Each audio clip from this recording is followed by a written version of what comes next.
مهدی سهیلی انسانی وارسته و سرشار از احساس بود. احساس درونی شاعر را در همه اشعار و گفته‌هایش به خوبی میتوان درک کرد.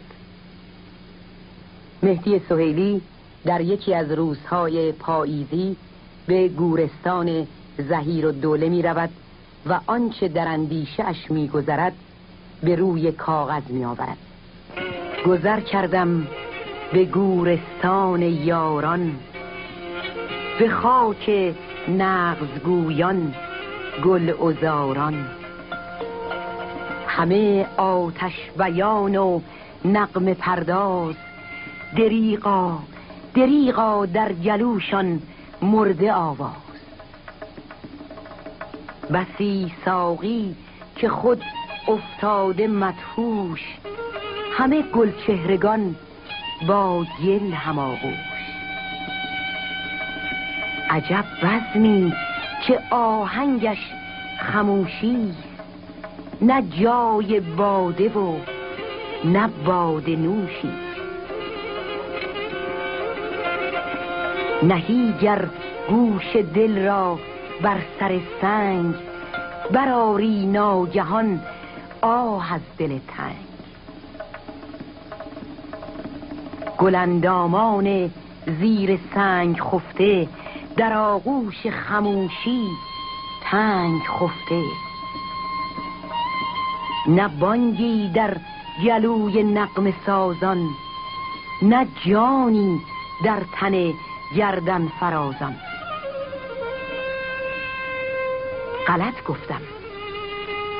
غلط گفتم در این غمخانه غوغاست، نشان عاشقی در بی نشان هاست. بسی بلبل که در گل نغمه خوان است، قفسهاشان ز جنس استخوان است. به گلها خفته گلها دسته دسته، به دست ساقیان جام شکسته. همه گل پیکران پاییز دیده، سهی قدان همه قامت خمیده.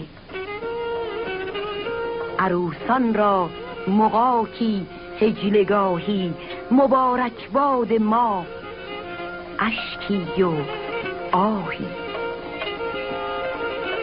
همه آهووشان گیسو کمندان، نکویان دلبران مشکل پسندان.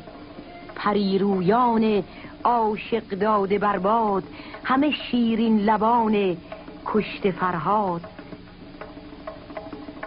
خط بطلان به هر مجنون کشیده، بسی دل داده را در خون کشیده.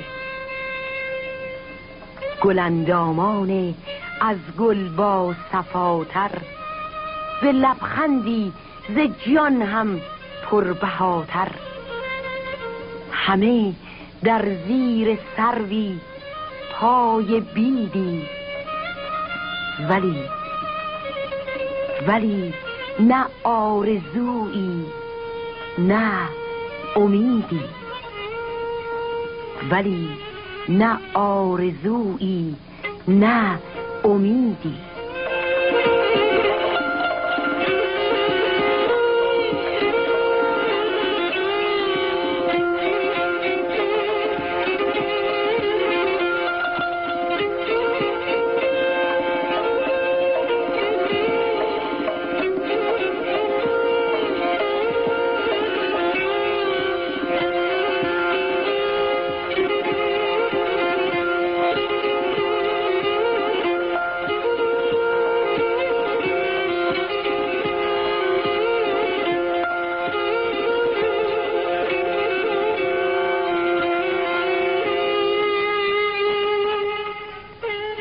بیا بنگر که نازآلوده ای نیست، به غیر از استخوان سوده ای نیست.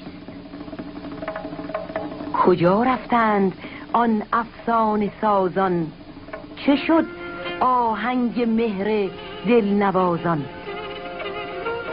کجا رفتند مرغان چمنها؟ چه شد آن بزمها آن انجمنها؟ خموشی را نگر، خموشی را نگر، آوازها کو؟